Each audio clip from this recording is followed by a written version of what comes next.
Technology. It's a little slow right now.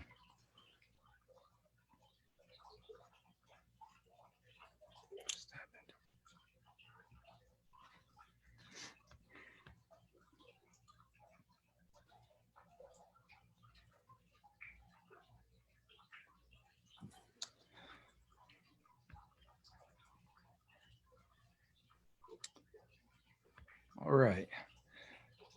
I'm joined here now with Mark Irvin. I just want to make sure, are we live on Facebook? Can you tell? Mm-hmm. Just refresh. Okay, we're checking. Yes. All right, we're live here with Mark Irvin. This is, I do these weekly segments. I do these weekly segments. Originally, we were calling them Breakfast with Brendan, but now we've dubbed them as Running with Lyons, as I'm a candidate for Legislative District 9 State House of Representatives. The purpose for these conversations is to have community discussions about issues that are taking place right here in our community, as well as statewide. And with us, once again, is Mark Irvin. I'm going to let you give a bit of your background, but you're formerly one of Tucson's Men of the Year. You want to talk about that and a bit about your background? Yeah, so, I've been coming to Tucson since the early 80s, although I didn't officially move here until December of 86. Got the Bad Timing Award. That was right after the Tax Reform Act of 86 had passed. And I guess I didn't realize what the heck that meant. I discovered that what that meant was no real estate development for about 10 years. And so ended up switching at that point in time early on into commercial brokerage and investment and consulting work. And that's where I've been ever since 1987, although my background and my degree is actually business, real estate, et cetera. So moved here full-time in 86, was one of the founding members of a little firm back in the day called Properties for Industry Corporation, known as PICOR.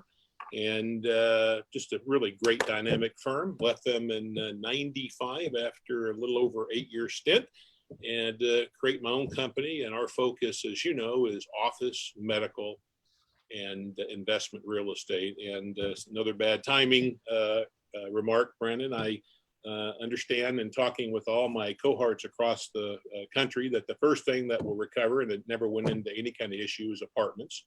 Next will be industrial, then will be retail, and then last but by all means least will be office. So I think office is going to be a tough market nationally for a while as we try to figure out this whole social distancing thing. But that's basically my background in a nutshell. My family has been in real estate. I grew up in it. My family's developed hundreds of millions of dollars in real estate across the United States, and I moved to Tucson because I fell in love with Tucson. My mom had moved out here and retired. And as I came out, I just fell in love. And all my friends in Texas and Dallas thought I'd lost my doggone mind. But, I'm not going anywhere. I'm here. So Mark, what's your background with Rio Nuevo? You want to talk a little bit about both your role with Rio Nuevo as well as what is Rio Nuevo? So Rio Nuevo was passed, roughly a little over 20 years ago. It was designed to redevelop downtown. It was run by Tucson and South Tucson. And I don't want to get too much into the past, but candidly, Brandon, it was set up as to fail rather than to succeed, just the way it was designed. Is designed to, if it had been run properly initially, and that was to do what it was intended to do, which was to grow the tax base of the district, then they wouldn't have gotten into trouble because they would have spent money on things that were going to generate money back to them. So basically, we are a tax incremental financing district. TIFs have been around for a long time. We're the only one in the state of Arizona. It's a public financing method to handle infrastructure. And so Rio Nuevo, the way we're structured, we basically get a piece of the sales tax revenues that come out of the district, and the district comes from downtown all the way out heading east, all the way out Broadway to Wilmot. So we set a threshold back then 20 years ago, and anything over that threshold, the district got a piece of. So that's good news. The bad news is because of the way things slowed down, we kind of are budgeting that, you know, in March, April, May, and June, we're probably not going to see any TIF revenues of any sort coming to the district over and above the threshold, which means that 3 months trailing that, you know, June, July, August, and September, the district's anticipating will have no income coming in. There'll be no sales tax income coming into the district for about 4 months. But as things start to improve, that'll improve as well. But our focus is to redevelop downtown. The district has some very special tools that the legislature gave us. And speaking of the legislature, I would say that the legislature should be very proud of themselves. Rio Nuevo, after the legislature stepped in 10 years ago when it was going to implode and be taken away, it's actually a really good example of legislative intervention gone well. How did I get involved? It's the longest story. I'll try to summarize quickly. If you bitch about what's being cooked in the kitchen enough, you are the new cook. And I should have known that. I should have kept my mouth shut, but I just complained and complained. And next thing I know, my buddy Clicker calls and Jim says, Mark, would you consider it? And I'm like, sure. I ended up going to Phoenix and sitting down with, you know, the governor and the Speaker of the House and the President of the Senate like 11 years ago and seeing if I'd have an interest and, you know, trying to see, because of districting, who might grab me. The governor has 5 seats. The Speaker of the House has 2. The President of the Senate has 2. We'll make up 9. We don't have 9 full members now. We only have 6, but we're authorized to go up to 9. So that's kind of how the district is structured. I have pretty much been the vice chair after about my 4th month being on the board. I was offered the chairmanship and turned it down. This is back in, we've had versions of Rio Nuevo. We had version 1, which is the one that the city pretty much ran. We had version 2, which is when the state took over, and that's when I stepped in. And we're now up at version 3 because we've been, you know, kind of reconstituted again after the dust all settled, because people got involved in Rio Nuevo for a variety of reasons. And yes, I am the last of the remaining state appointed people that were appointed actually back on March 12th, 10 years ago. Comically, that's also happens to be my wedding anniversary. I don't know how that happened. So, you know, we celebrate 2 things. I guess it's a celebration on March 12th every year. But yeah, so it's been 10 years and I have no idea. I kind of thought, how messed up could it be? Well, I'll jump on, work on it for a couple of years and get off. I didn't know that more than 10 years later, I'd still be sitting here drawing this great, big, huge, fat salary. Well, it's pretty remarkable, and frankly, it's one of the reasons why I'm such a huge, avid supporter of public and private partnerships that contribute to our economy. That's one of my primary platforms that I'm campaigning on. And what would you say that over the past 5 years are some of Rio Nuevo's greatest accomplishments? You know, it's hard just to keep up with them, to be quite honest. You know, the way that we were structured, we've got some abilities that nobody else has, and candidly, we're designed to partner with people. You know, we put in $1, $8, $9, $10 should follow that $1 that we put in. So greatest of compliments. There's candidly been too many of them, but I'll try to highlight a couple of them. I think Caterpillar was major. You know, there's no question about that. When we settled our differences with the city and renovated the TCC arena, that was major because of that, we then got an opportunity to get the road runners here, which Rio Nuevo brought to town, and also to bring the Sugar Skulls here again, something that Rio Nuevo was involved in bringing to town. So I think those are all great. Hexagon, I think when doing the deal with Caterpillar, enabled us to bring Hexagon here and has brought more mining companies to Tucson and to downtown Tucson. So the employment, I think, has been a pretty major thing. Sports has been major with the Road Runners and with the Sugar Skulls. I think you know that I'm a founder of the Arizona Bowl. Guess who I brought along with me as a founder?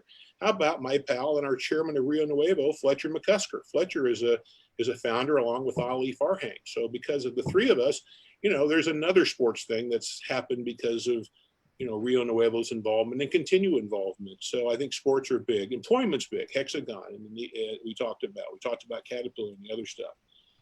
The partnership, I think, is great. You know, who could have figured out a way to buy a piece of Ochoa Street to make the entrance into the cathedral a better, and to turn that thoroughfare Ochoa into a more of a walking, pedestrian-friendly thing, which we've been trying to do.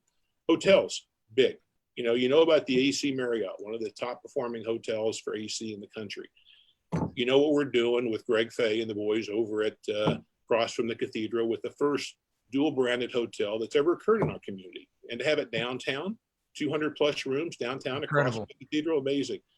Our 175 room hotel we're doing with the guys with Caliper on the TCC grounds. That's amazing. So I think all those are really cool. I will tell you, as I look back, and I think there's a lot of things that this board should be proud of. I think the thing that sticks out to me is us getting back to our roots. Our primary component of the Rio Nuevo is the Tucson Convention Center. And we've had a vision, and it was only made possible, Brendan, when the legislature extended the district, gave us 10 more years to finish the work they asked us to do. When we got that, they gave us the bandwidth to go and to do the TCC. And that's about a $65, $70 million project. It is ongoing right now. In fact, during this COVID times when we're not using it as often as we should because it's just not being booked, we've kind of said to our contractors and our team, what can we accelerate? We're planning to be out of here by the end of next year. Could we shorten that 6 months? So we're looking at every project that we're doing at the TCC, and we're saying, can we accelerate that somewhat? But you're going to see, in my humble opinion, I think that's going to be the one thing that we as a board look back upon. Not that the other stuff, like what we've done on the west side with the Mercado and the San Augustine and all that stuff and all the new stuff that's getting ready and is currently under construction over there, that's all great. But if you look at what the legislature gave us, the TCC is our primary component of our stadium district. And it's about time that we were able to go and spend some money and do it. So it's going to be pretty amazing. It's not just a new hotel, but it's the renovation and the return of the infamous Ekbo Fountain, which in either community are on historic register. So a lot of really positive things. I wish I could say, man, here's my favorite one, but I just don't have that. There's just been too many, and candidly, they're tough to keep separated. Well, those are some absolutely incredible accomplishments. What would you say is the economic impact? I'm sure you guys have done studies on this of Rio Nuevo to Southern Arizona. Well, let me, if I might, to put things in perspective for you, and I want to kind of mention that, if you look at, we kind of looked at when we decided we were going to really use our partnering abilities, we kind of had a goal of let's invest $1 and have $4 follow it. And I'm happy to tell you that we've gotten that as high as $1 in and $12 or $13 match. Right now, I think we're about a 1 for 10, 1 for 9 kind of a match. So if you look at what the legislature just did, they extended the district for 10 years. I'm guessing that, when things return to normal, Brendan, that's probably about $15 to $20 million a year that the Rio Nuevo district is going to have. Money that at the time of the legislative kicking that can down the road and giving us 10 more years, knowing that our debt service was going to be gone, it's basically $200 million in revenues that are going to come in the district. I've just mentioned to you what our matching is. We put in $1 and about $10 follows it. I don't know, man, it sounds like about $2 to $2.5 billion of economic impact that will occur in Tucson in the next 10 years. And if you look at what we just did with the TCC or are doing with the TCC, that's going to be a major component of all of that. So what is that final number? I'm just interested in making stuff happen. I'll leave all those numbers to people that love numbers. Well, that's absolutely incredible. And coming from somebody who's grown up here in Southern Arizona, I enjoy going to downtown now. The restaurants that are booming, just the life, the amount of energy that's happening down there is pretty remarkable. And, it's when it's time for Rio Nuevo to ever sunset and we work on another project, I certainly hope that it can model for other TIF districts around the state and serve as an example for the great economic impact of any region. So that's kind of funny. We've always tried to stay out of the paper. That was out of the news. That's one of the legislature asked when they asked me to get involved 10 years ago. Now they're all asking us to get in the paper and this, that, and other. So it shows you what a great job those guys are doing by having the confidence in us to make stuff happen. And I think all the time that I want to run Rio Nuevo as a business and that my fiduciary duty is to the state of Arizona. And I mentioned before that I'm only in this because of that big check that I get, you know, as a from Rio Nuevo. I want to clarify that, if I might. As you know, we are all volunteers. None of us draw a check.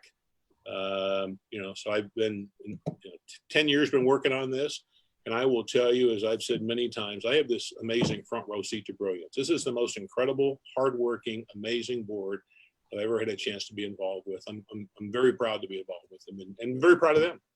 Well, that's fantastic. And I'm going off script a little bit. Recently, Rio Nuevo had an audit, I believe a state audit, and there were some pretty remarkable words that came out of that. You want to touch base on that real quick?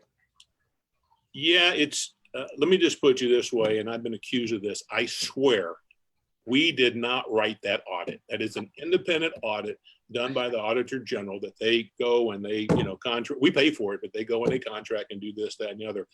But I think when you see the positive reinforcement that came from that report, when I see there that they think we should, and I think we're very aggressive, but when I see in there that they think we should be a little more aggressive, when I see them saying that we're doing the things that we were asked to do, you know, I'm not used to seeing those kind of accolades come to an agency like ours, and it was an exceptionally positive article. It's on our website for those that would like to read the executive summary. You can do that, or if you're a numbers and a detail person, you can go through it in its entire detail, as we have. But it's extremely positive, and it talks about the matching. I think in that, Brennan, they had talked about that was like a 1 to almost 9 match since they had done the audit the last time. So yeah, very, very good. And it's, I think, the third audit that we've had that has been like that. So I'll tell you, a lot of that goes to the likes of Fletcher McCusker and Chris Sheaf, who are our other 2 executive officers who know a thing or two about running public companies and how to be transparent and make stuff happen. So yeah, I give those guys a lot of credit. Well, that's great. You did touch briefly on the impact that COVID has had, both in our community as well as to Rio Nuevo, as the taxes have kind of stalled for a few months. What other current challenges does Rio Nuevo face moving forward, and how would you like the state legislature, if at all, to continue to help Rio Nuevo further? Let me talk about the legislature first, if I might. So first off, you know, I'm a fan. Without the legislature jumping in and doing legislative intervention, this amazing asset would not be here. Okay, so I think that's, you know, pretty important. Second, had they not saved it and put in their own team, and then years later give us a 10-year extension, I think it speaks volumes. So I don't think there's anything more that the legislature can do. I will tell you, I thought it was great to have President with Karen down here and Speaker Rusty down here, and have them both in Tucson, along with a whole bunch of congressionals, and looking to see what we're doing. And you know, I think the more that we spend time educating them on what we're doing with their money, the better off we're going to be. So what I would say is, I think really it's really more on us to keep them informed than anything that they can really do for us. As long as they don't change anything, as long as they don't change, you know, let us just finish what they ask us to do, then we'll be fine. I can't think of anything, you know, I look at the boundary lines and I say to myself, why is El Charro not part of the Rio Nuevo district? And I could give you many, many more examples of this goofy line that was drawn. So if there's anything that the legislature could do, is they could let us look at these boundaries that we have downtown and to really redraw, not huge, not major things, but I'm talking like blocks. Let us kind of change a couple of things that would allow us the ability to go wrap up what we're trying to do downtown and in the district. What was your second part of that question? Yeah, just just the challenges with the pandemic. So, you know, we've been meeting, and our board meeting today is on Zoom, just like this, you know, just like we're recording this on Zoom and then dropping on Facebook.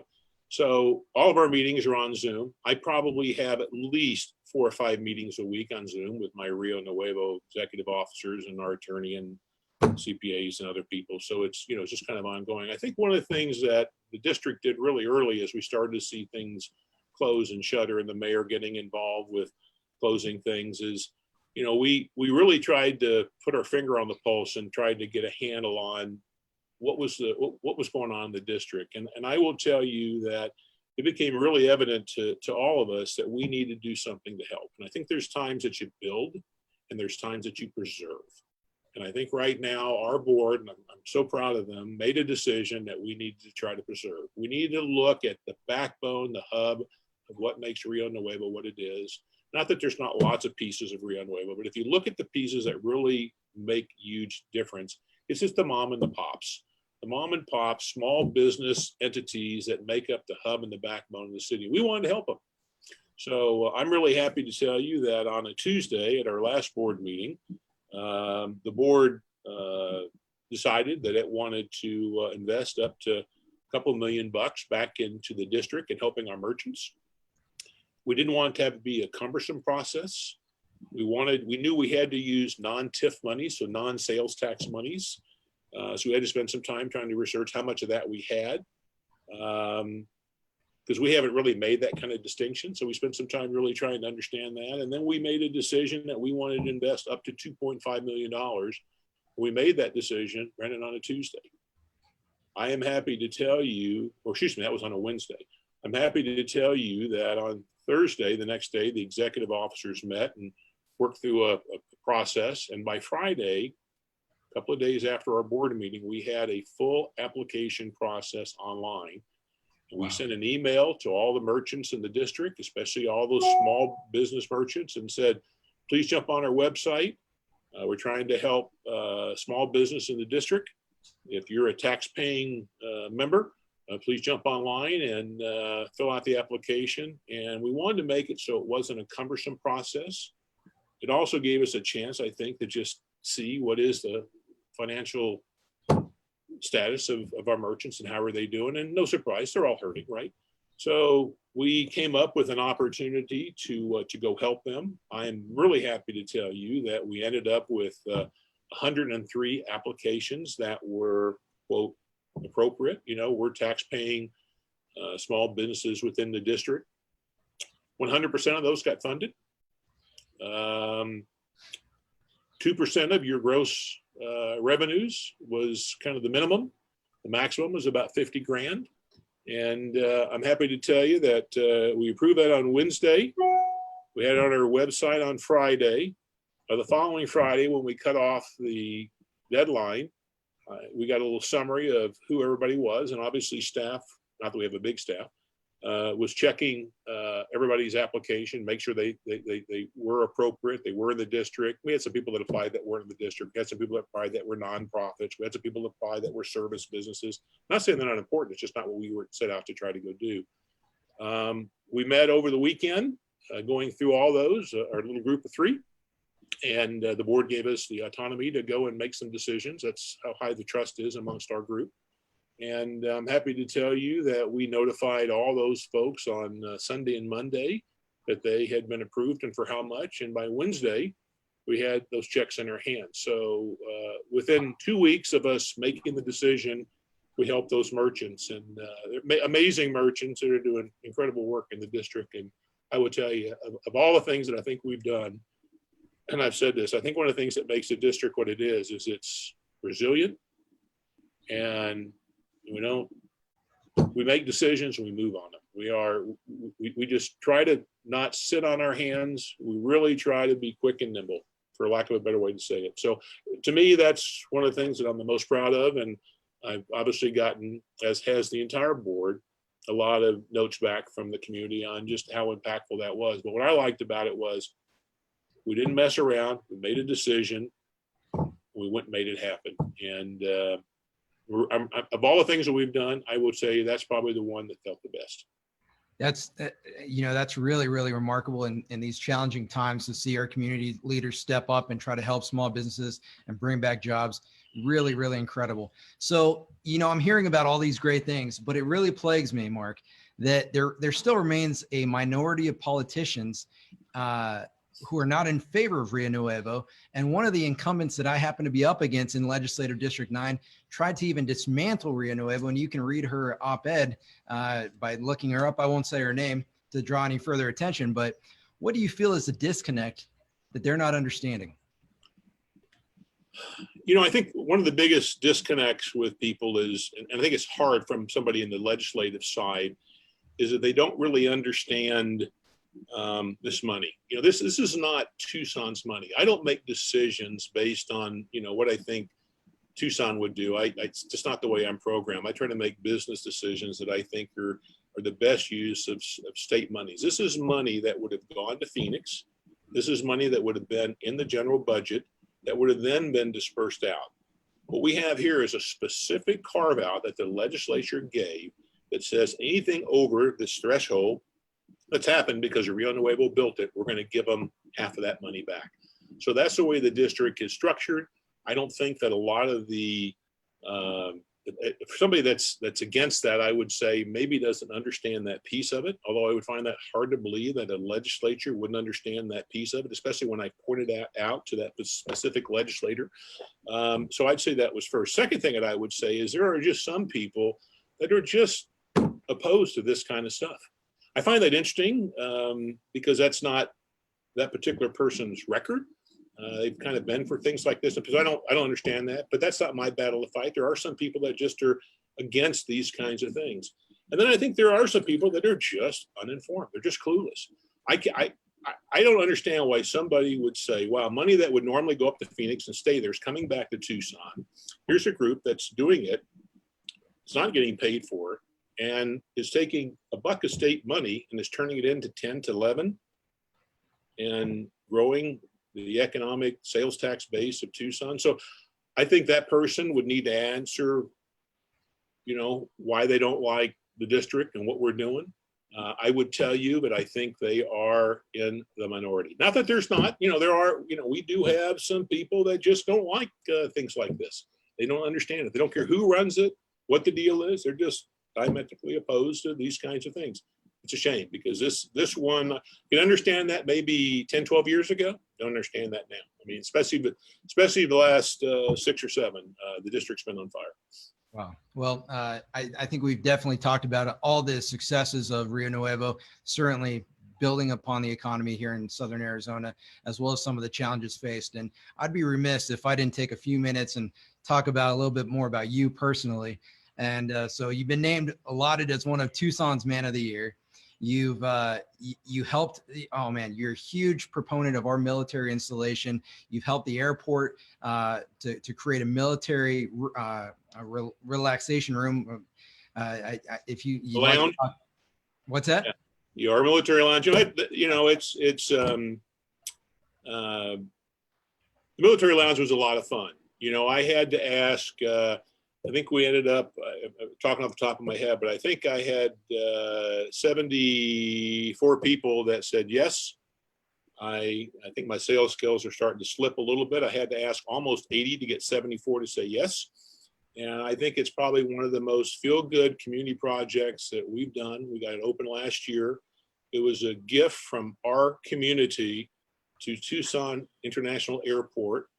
The project that we created the vision for, created the plans with the amazing Annie Isaacson Lewis, my favorite competitor's daughter, and just designed this really neat thing and got funded. And I think it was just one of those things that was a lot of fun to go do. My buddy Marshall Dennington was my cohort with that. And we just had a lot of fun doing it and getting it funded and built and what have you.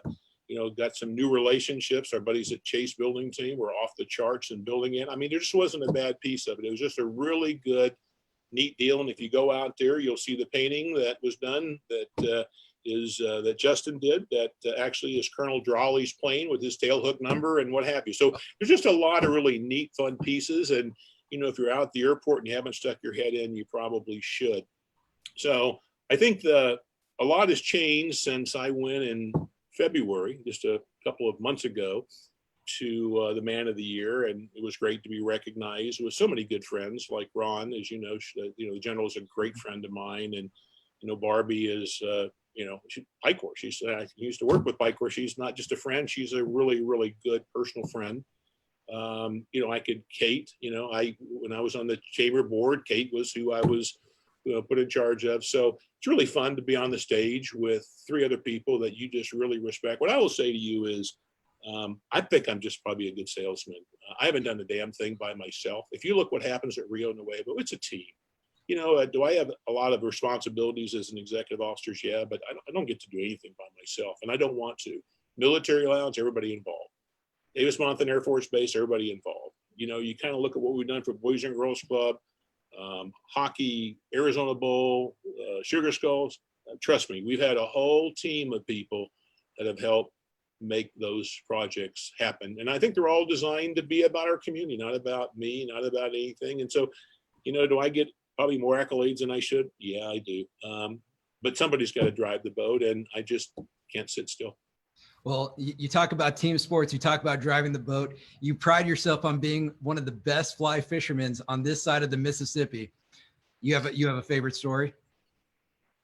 I think probably one of my favorite stories probably involves my son, Christopher. He enjoys fly fishing. To say he doesn't share my passion for it, I will tell you, many years ago when he found out there were women, all of a sudden, Dad wasn't that important, or was fly fishing. So he's not been my best fly fishing buddy for a while, but he does go with me occasionally. But my favorite story actually involves him. And when he was a young man, I promised him I'd take him to Alaska by the time he was a teenager. And so at age 11, I took him with me up to Alaska, and we spent a couple weeks up there together. And his first big fish he hooked up to on a fly rod was about a 14-pound silver salmon. And he decides to go screaming upriver with him, and he's standing there just holding the rod. And I'm like, dude, what is going on? Go get that fish, chase him. So he's running upstream, and he's trying to strip line in. He's trying to pick it up on his reel. He's trying not to step on it.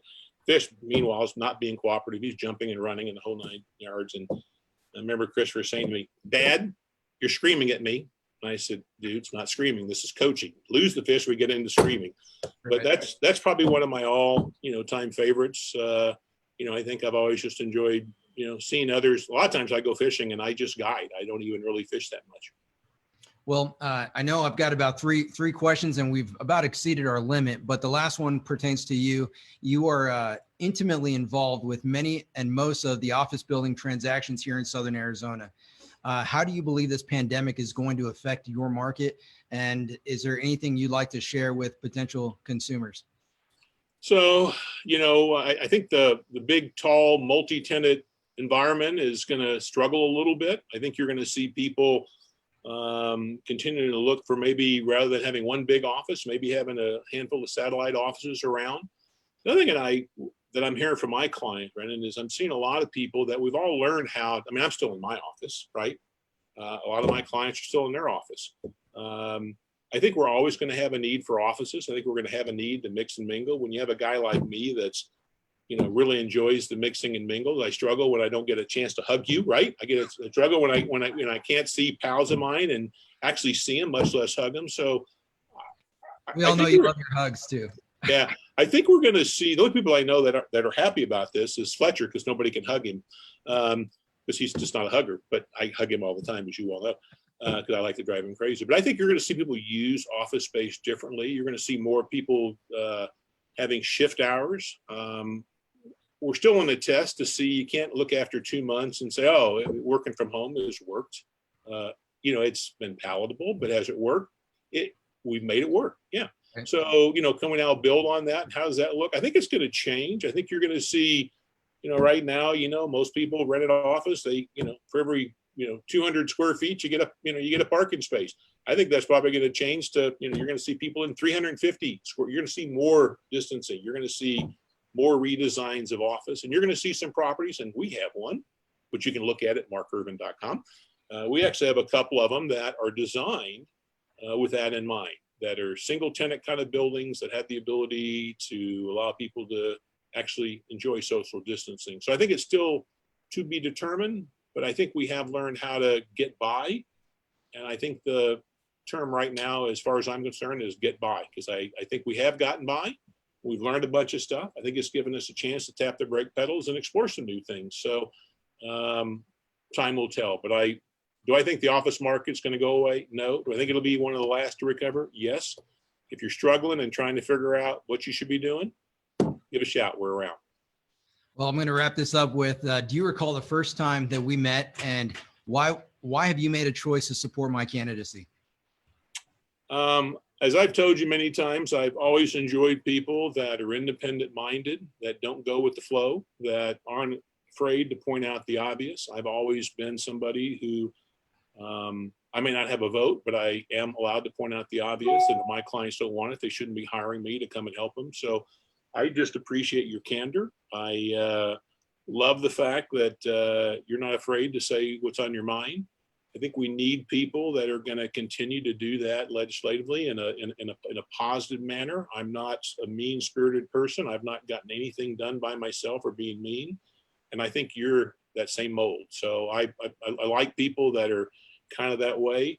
The first time that we met, I don't think it was on a bicycle, although I gave that up after too many crashes after cycling for 30 something freaking years. I can't recall. I remember I was sitting right next to you at Davis-Monthan Air Force Base. You and I are both honorary commanders, and it was at a memorial for 9/11. That was the first time we met, and I got to know you a little bit better. And then just multiple times thereafter, I've continued to see you step up in the community as an incredible leader.